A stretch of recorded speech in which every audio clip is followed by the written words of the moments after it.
So I want to talk about some of the funnier things I've been seeing online. But before I do, this is going to be brought to you by our friends at ExpressVPN. You can use my link, expressvpn.com/Andrew Klavan Show today and get 3 months free on a 1-year package. I use it. You should use it too.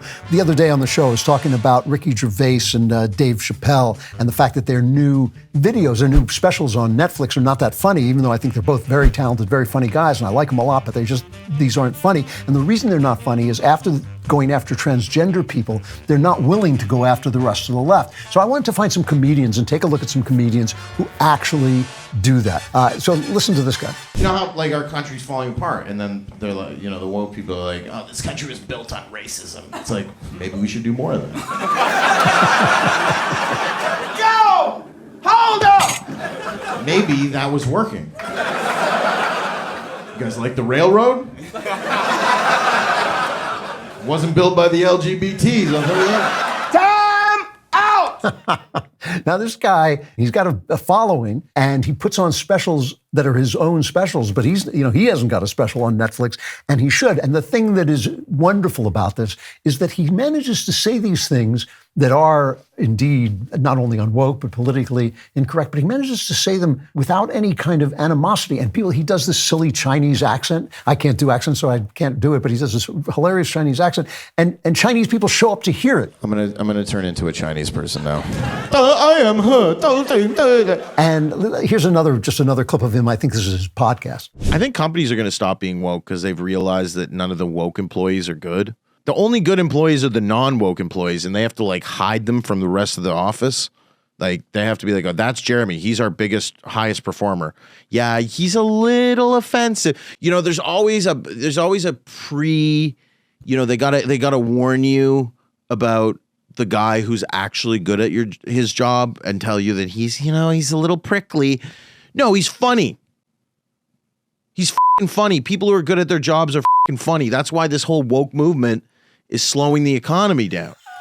Now, one of the things that is wonderful about this is when I was a kid, we told racial jokes, and we had people of all different races around, and we made fun of them, and we made fun of each other, and we insulted each other, because that's what friends do, especially guys.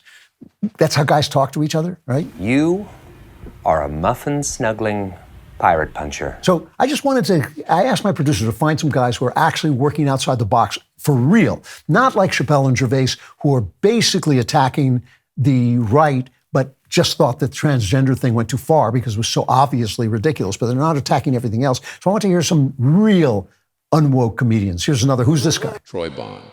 Troy Bond. Is he American? Yes. Okay, Troy Bond. Let's hear him. Give credit where credit is due. I'm probably the most pro-anti-Trump comic out there.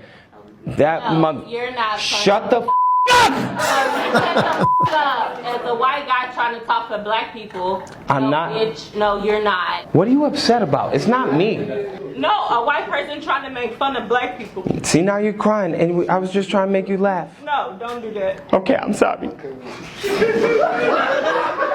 There's nothing you can say to me I haven't said 6 inches from the mirror. You're the first name going in my suicide note tonight. Have a good night, Kamala Harris. Now's the time I need you on my side. No, that was the most racist joke ever. No, I got like 4 more in the chamber.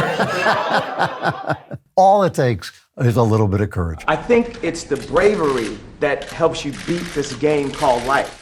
I started talking about the culture to conservative people right around 2000, a little after that, 2002, something like that. It was a wasteland, and the people that I would talk to had no idea what I was talking about. They would stare at me. I would go to think tanks and say, you got to start some think tanks about the arts. You got to start, supporting the arts and caring about culture.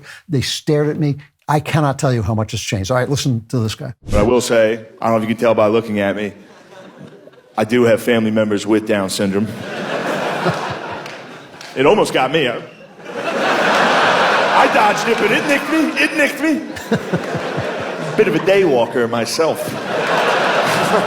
It's funny when you bring up Down syndrome, you can always tell who's never been around it in their lives. You know what I mean? Like if I tell people, if I'm like, yeah, I have family members with Down syndrome, people that have never been around it are always like, oh. Like Down syndrome is the end of the world. Like, oh. Are they okay? Are they doing okay? It's like, they're doing better than everybody I know. They're the only dudes I know having a good time pretty consistently. Sorry they're not on f***ing Adderall and anti-anxiety like the rest of us. They're on f***ing Capri Suns. Having a good time. Dude, my Uncle Danny sneaks grilled cheese sandwiches into restaurants just in case they don't serve grilled cheese sandwiches. You don't know where he's getting these things. It's the best. It's the best. You'll be out to dinner with him, you look across the table, you see him sneaking at grilled cheese. Yo, where'd you get that cheese, Danny? His dad's with him, he's like, that he's been making him at night, I know he is. I'm not making him at night, Dad. And he'll look at you and be like, I'm making him at night. What's better than that, dude? What's better? I like their own Capri Suns. That was very funny. You know, the thing about it is, I don't want to kill the joke by explaining it all, but I just have to say that jokes are like God. You know, when you have them, you just feel better and you're happier and people are happier laughing and not holding this stuff in. Better out than in, I always say. It's the dam has got to break. You've silenced people. It really is a lifetime. It really is, 50 years that they've been trying to silence people. And of course, once the internet came, they ramped it up and it's just blowing back on them. And it's a beautiful thing to see. And I want to see much, much more of this. Who's this guy? I know him too. Hey, it is extremely important to protect your online privacy with a VPN. Choosing a VPN you trust is equally important. I can say with full confidence that ExpressVPN is the best VPN on the market, and here's why. ExpressVPN doesn't log your online activity. They've even developed a trusted server technology that makes it impossible for their servers to store any data at all. ExpressVPN does not slow down your user experience. You can even stream HD videos with zero buffering. ExpressVPN is incredibly easy to use. Just fire up the app and tap one button to connect. It's not just me saying this. Business Insider, The Verge, and many other tech journals rate ExpressVPN the #1 VPN in the world. Protect yourself with the VPN I trust. Use my link, expressvpn.com/Andrew Klavan Show today and get 3 months free on a 1-year package. That's expressvpn.com/Andrew Klavan Show, expressvpn.com/Andrew Klavan Show. Florida's got a new bill. People call it the Don't Say Gay bill. One of the provisions in this bill that they dropped was that teachers were going to have to out kids as gay to their parents within 6 months, which is horrible, but hilarious. When you think of the calls the teachers would have to make. Hey, Mr. Morris, how are you? Yeah, I'm Todd's English teacher. Yeah, he's doing great. No problems. He's doing great. He is very close with another boy, though. They laugh a lot. They take the bus together. Oh, that's his brother. Okay, no, nothing. Nothing at all. How are you? Are you good? Yeah, I'm just checking up on everybody. I would call, I'd give it no context. Hey, Mrs. Miller, your daughter's a les. These guys actually are talking about the things that people feel, the fact that we have tribal feelings, the fact that people are funny, the fact that the handicapped people are funny because we're uncomfortable about them. It's good stuff. Haven't we got any more? Unfortunately, no. Oh, now I just got to go home and talk to myself. But I'm funny too, so that's all right. If you want life to be hilarious, like and subscribe. And don't forget to subscribe to The Andrew Klavan Show wherever you get your podcasts.